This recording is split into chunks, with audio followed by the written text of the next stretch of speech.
the national anthem of Antigua and Barbuda.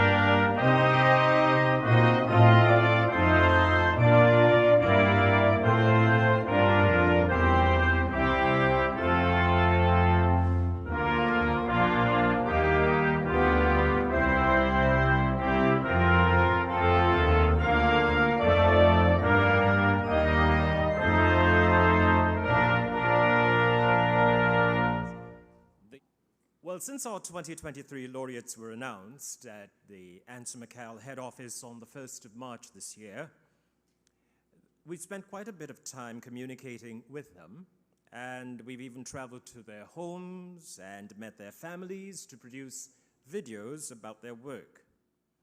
Our first inductee describes herself as writer and gal from Antigua.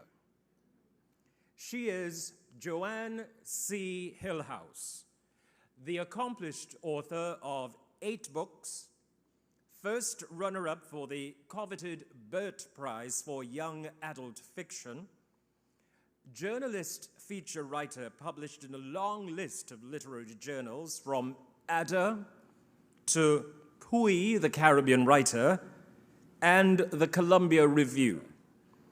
She founded an annual writing prize in 2004 and has coached and inspired hundreds of young writers. For writing stories grounded in the Caribbean and encouraging others to do the same, Joanne C. Hillhouse is our Arts and Letters Laureate. Let's have a look.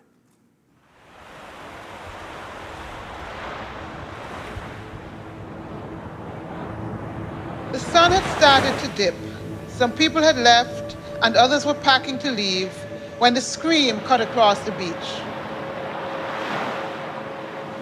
Looking back at it, I realized that, for instance, the calypso writers of Antigua, especially writers like Shelley Tobit, King Obstinate, Short Shirt, I realized that what they brought to the art form of calypso helped to shape how I approach my writing, in that they're telling the stories of the people.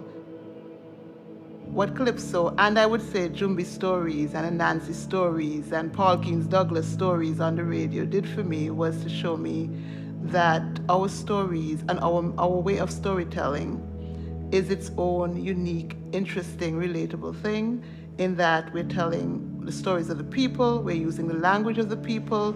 "Oh God, a drone, he drowned," someone exclaimed. We're giving insights to the people, and we're being true to the point of view of the people. All that is what I try to capture in my writing.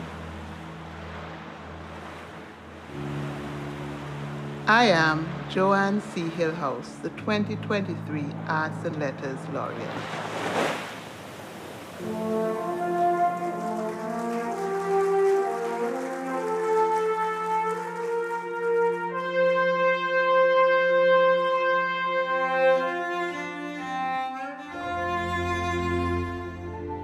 Joanne was always to herself in a lot of ways. I think growing up, we thought she was going to be a teacher.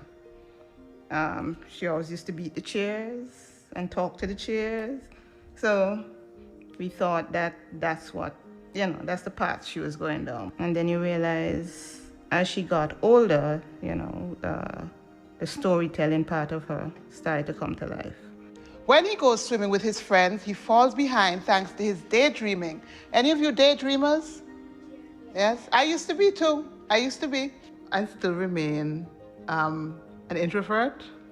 I am not the most outgoing person, and I think maybe if I was, maybe if like being out and the energy of other people didn't drain me, maybe I wouldn't be a writer, because I pour so much of it into my writing. But I'm also a huge observer of other people, and a huge daydreamer, and I've always been. Dolphin flaps his flippers. Flap your flippers, let me see. Flap your flippers. I started thinking of myself as a writer, I would say around my late teens. I've always been imagining and writing and loved reading, but I don't think I thought it could be a real profession. And then when I did that first fiction writing workshop at University of Miami, right after the summer after I finished UWI, I was still at that point thinking that, okay, I'm gonna have to be a journalist. That's the only practical thing. And I came back to Antigua and I was a journalist, but I kept writing and I kept writing and I kept writing.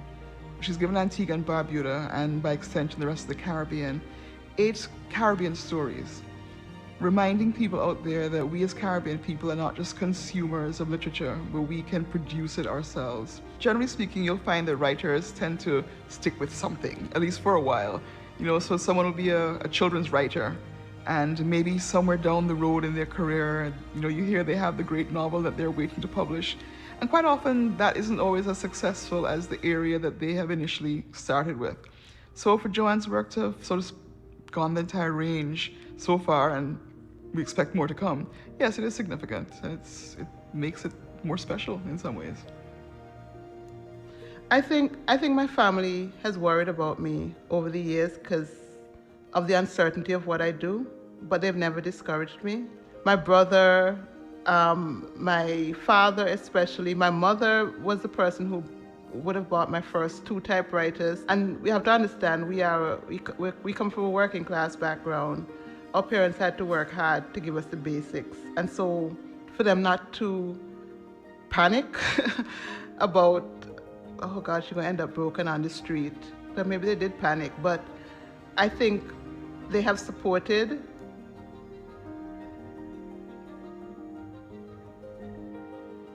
Well, every now and again, Joanne will come into the bookstore. I would say she'll come to hang out. And I mean, I've had some fun, where somebody walks in and perhaps they're just asking about local authors and she happens to be there and we can say, well, this is Joanne Hillhouse. And yes, they're amazed sometimes because they're walking in and meeting an author. And I guess that's some of our small islandness, but it's what people look forward to as well. I write everywhere. I have written, the weirdest one for me is I remember being at the St. Lucia Jazz Festival, India Ari or Lauryn Hill or Smokey Robinson on the stage, and because I'm so inspired by other arts and other music and everything, I just found myself, and I always have a book with me, so I just started writing right there, and it was such a, I guess, artistic environment that nobody kind of side-eyed me or looked at it weird.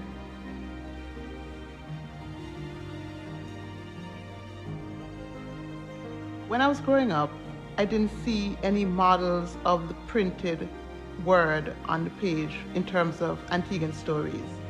And I didn't feel I had a lot of opportunities to try my own hand at writing. It wasn't really a nurturing environment. When I published my first book, The Boy from Willow Bend, I kind of felt like I wanted to start doing things to create the enabling environment that I did not have. Okay, I have a special, unexpected visitor for you guys. She's going to talk to you about not just being an author and some of her books, but a program that she has called Wadadli Pen. I want this challenge for the writing to be the point. So you're writing because you have something you want to get out. And the only sort of fence I put around it was that it be Caribbean stories. There are a number of people who are now published authors who, I want to say, got their start. Maybe they've always been writers, but without the opportunity that something like the Wadadli Pen Challenge provides, they may not have realized their talent.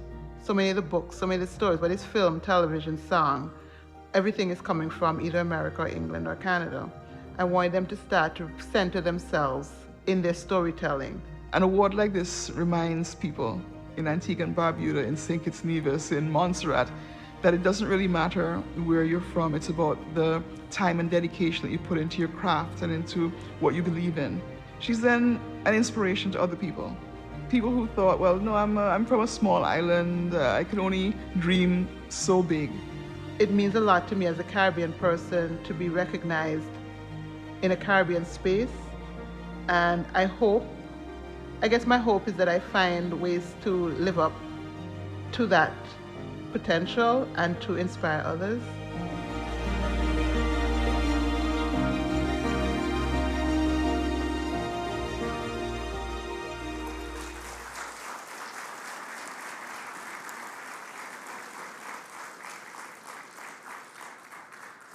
Ladies and gentlemen, a glimpse into the world of Joanne C. Hillhouse.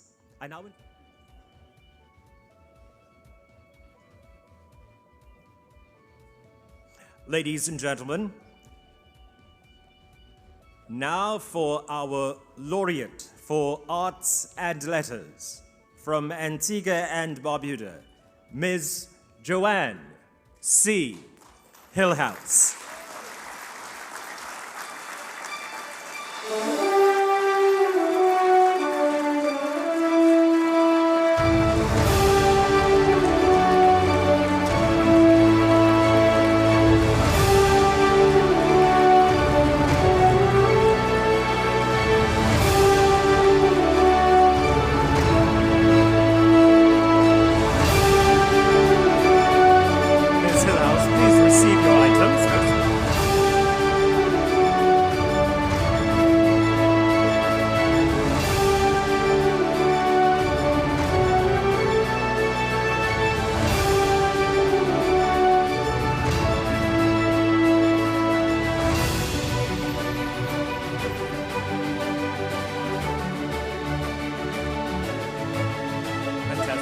Our host will assist you first with your items. I'll ask our presenters to please make your way to your seats. Ladies and gentlemen, please welcome our laureate for Arts and Letters, Joanne C. Hillhouse.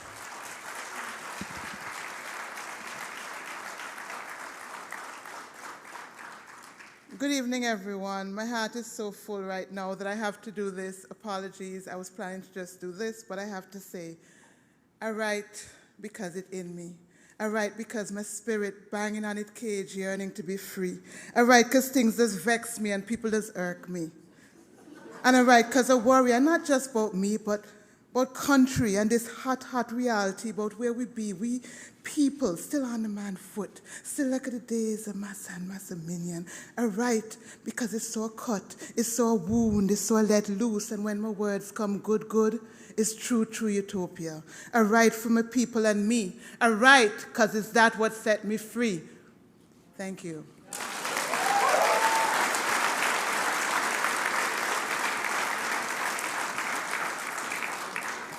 I had to give a minute to the word because as someone who is an extreme introvert, it is extremely scary for me to be up here, but the words don't fail me when I have the page and the pen and the muses and the imagination and whatever gift, my legs are shaking, whatever gift God blessed me with, whatever, I've tried to take the talent and grow it and share it, and that's what I hope to continue doing.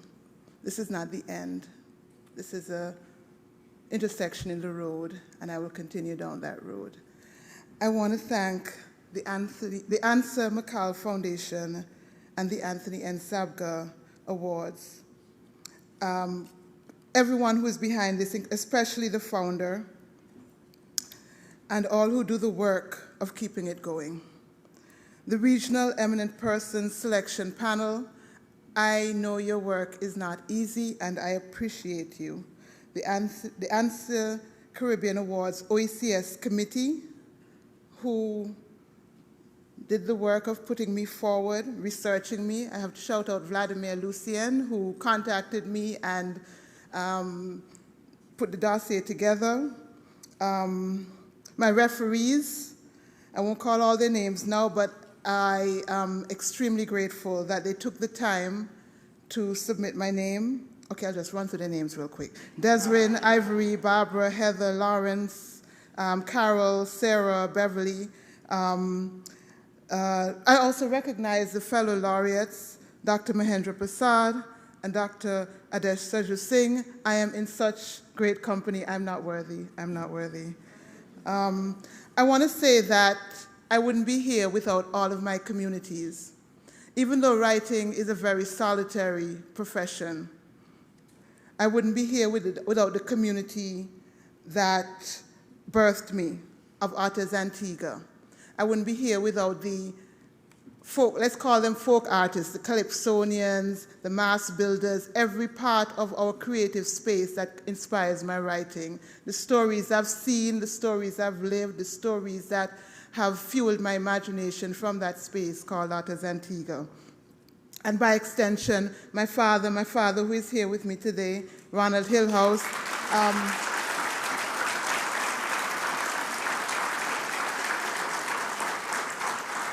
His community of Seaview Farm, that whole Hillhouse side of the family. My mother is from Dominica, the Dominican strain of the family. All the teachers, all the mentors, all the project partners and patrons, whether with Dadley Pen, Cushion Club, and any of the projects I've been involved with, friends and associates, my editors, my agent. My friend Danielle is here today. She's a writer from Antigua, award-winning writer and illustrator from Antigua. And you know what? I'm going to take her as the avatar for the Caribbean writing community that has become my community. And she's also my friend. My mentors from college, Mr. Holder, from the UWI, Mona Jamaica, Mervyn Morris. During my first international writing workshop at the University of Miami, Olive Senior, Giselle Isaac, Carolyn Cooper. These are people who have inspired and guided me in different phrases over the years. The readers, because word on the page is nothing without the people who pick up the book and say, let me read it, let me pass it on. Even when they're pirating it, they're still reading it and passing it on. As long as they leave a little review and say, you know what, the book good, bad. Just say something. The Cushion Club and with Dadley Pen communities. I would not be a children's book writer if I was not a volunteer reader with the Cushion Club. If I had not visited schools and seen the blank faces of little kids staring at me like, tell me a story.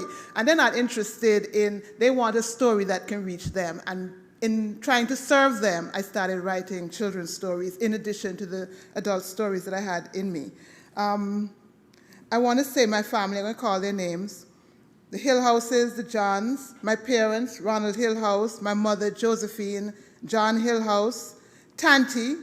The first writing I remember doing was after my grandmother on my mother's side, Tanti, died, and I found a book and this bracelet that I always wear are the things that I got when she died, and the book had script in it, and I just continued writing. It was a book with her name on the cover, and I just continued writing in that book. So I wouldn't be a writer without her, and she's on my shoulder all the time. Mama, my dad's mother, is also a creative person. She's a potter, and she has also shown up in my stories. So that whole strain of the family. My brother Robert, my sister Sophia, my nieces and nephews, who also are inspiration in the stories. I'm going to start from the youngest up. The youngest, Elijah, Justin, Joshua, Aliyah, Dejeri, and I'm going to end on Veloni because she outfitted me today. She's a designer, Nicoya Henry Designs, and this is her work. And finally, I want to thank God because for me, I've had low moments, and I've always been able to reach out and say, keep me here, keep me strong. Thanks for the gift, and keep me going. And I've kept going, and if I had not kept going, I would not be here today. So I thank God for that. Thank you.